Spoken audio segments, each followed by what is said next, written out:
देशभरामधले लाखो तरुण आणि तरुणी हे रात्रीचा दिवस करून अभ्यास करतात। कशासाठी? तर यूपीएससीची परीक्षा उत्तीर्ण होऊन अधिकारी होण्यासाठी। मात्र एक असं प्रकरण समोर येतं की या तरुणांची उमेद कमी होण्याची शक्यता निर्माण होतीये आणि तसंच काहीसं घडलेलं आहे पूजा खेडकर या प्रकरणामुळे। आधी खोटी दिव्यांग प्रमाणपत्र, नंतर आई वडिलांच्या सोबतच स्वतःची नावं बदलत परीक्षा देणं। पूजा खेडकरचे असे सगळे प्रताप एका मागोमाग एक उघड झालेले आहेत आणि अखेरीस तिला अद्दलही घडवली गेली आहे। पण तरी सुद्धा या पूजाबाईंना अटक नेमकी कधी होणार आहे हा प्रश्न मागे उरतोय। पूजा खेडकर दोषी, यूपीएससी कडून हकालपट्टी।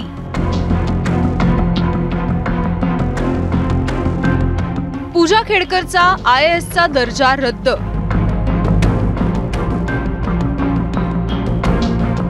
पूजावरती यूपीएससीची परीक्षा देण्यासही बंदी।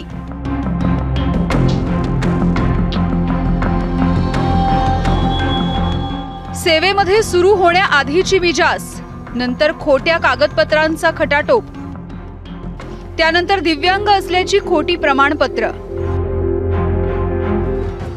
इतका सगळा उपद्व्याप करत आयएएस बनलेल्या पूजा खेडकरला अखेर यूपीएससीने चांगलीच अद्दल घडवली आहे। बरं, या पूजाबाईंचा प्रताप इतक्यावरच थांबला नव्हता, तर या मॅडमनी स्वतःचे आणि आईवडिलांचं नाव बदलून तब्बल 12 वेळा यूपीएससीची परीक्षा दिली होती। आता अखेर यूपीएससीने पूजा खेडकरला दोषी ठरवत तिचा आयएएसचा दर्जा काढून घेतलाय। आता भविष्यामध्ये पूजा यूपीएससीची कोणतीही परीक्षा देऊ शकणार नाहीये। एखाद्या सराईत गुन्हेगारालाही लाज वाटावी अशा पद्धतीने पूजा खेडकर यांनी कायद्याची आणि संपूर्ण व्यवस्थेची फसवणूक केली आहे।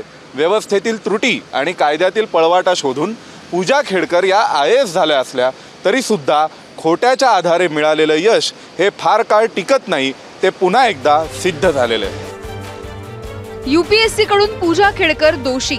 नागरी सेवा परीक्षा नियम 2022 अन्वये पूजा दोषी।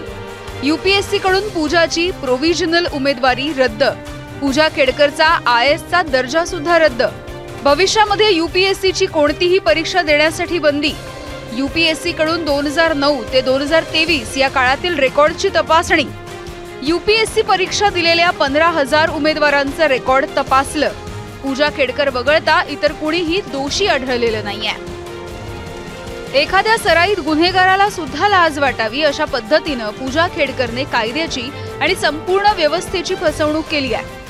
सगळे नियम धाब्यावर बसवत पूजा खेडकर आयएएस झाली खरी, मात्र खोट्याचा आधार घेऊन मिळवलेलं यश फार काळ टिकत नाही, हेच यामधून सिद्ध झालंय।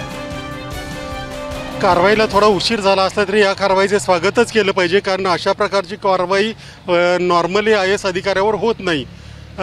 ही कारवाई झाली, यूपीएससीने त्यांच्यावर एफआयआर सुद्धा दाखल केलेला आहे, परंतु इथं थांबणार नाही, तर यापुढे त्यांचं आयएएस पद सुद्धा काढून घेतलं जाईल। यूपीएससी सारख्या व्यवस्थेकडून जी अपेक्षा आहे ती या बाबतीत पूर्ण झाली।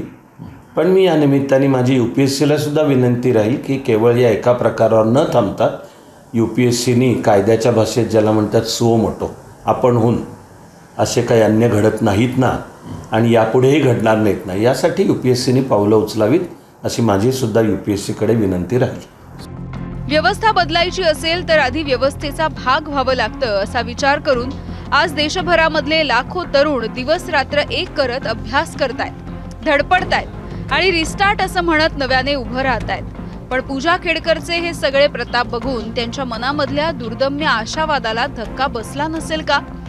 तसंच लोकशाहीचा आधारस्तंभ असलेल्या प्रशासकीय अधिकाऱ्यांकडे आणि त्यांची निवड करणाऱ्या यूपीएससी कडे सर्वसामान्य जनता जर संशयाने बघू लागली तर या देशाला हे परवडेल का? हे प्रश्न पूजा खेडकरच्या प्रकरणाच्या नंतर आणखी टोकदार बनलीये इतकं नक्की। प्रज्ञा पोवळेसह सोमेश कोलगे, एबीपी माझा। एबीपी माझा, उघडा डोळे बघा नीट।